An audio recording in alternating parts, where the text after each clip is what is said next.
আসলে আজকে আমি ভিডিও করার উদ্দেশ্যে বের হইনি। বের হওয়ার মেন উদ্দেশ্য হচ্ছে আমার বাইকের তেল প্রায় শেষ, তাই একটু পাম্পে যাব। আসলে বেশ কিছুদিন আগে আমার সাথে খুব বাজে একটা ঘটনা ঘটে যায় পাম্পে তেল নিতে গিয়ে।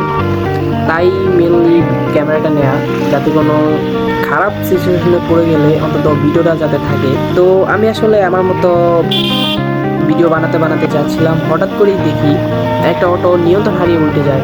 অ্যান্ড তাদেরকে একটু সাহায্য করার চেষ্টা করি।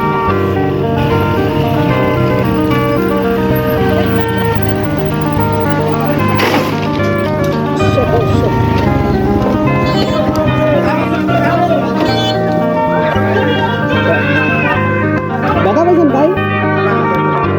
গাড়ি সোজা করো, ওরা খুলে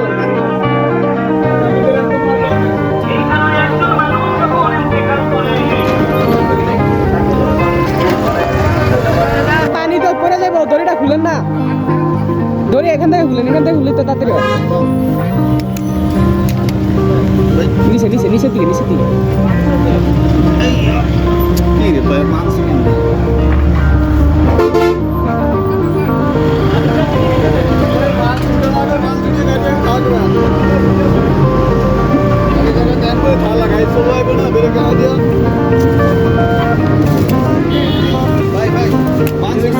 বান ছুটছে, বান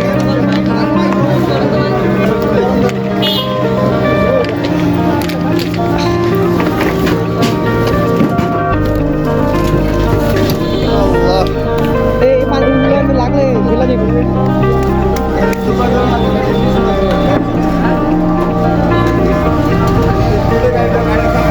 গাড়িটা চাপা না।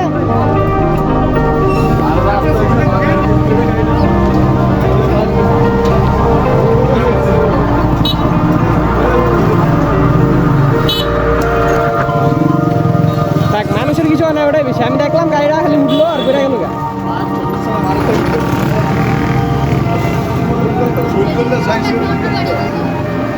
এদিক দিয়ে রাস্তাটা প্রচুর খারাপ।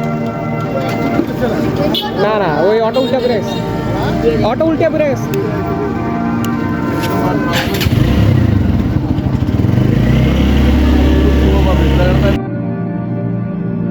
আমি আসলে যতটুকু করার অতটুকু করেছি, আর বাকিটা আশা করি ওনারা সামলে নিতে পারবে।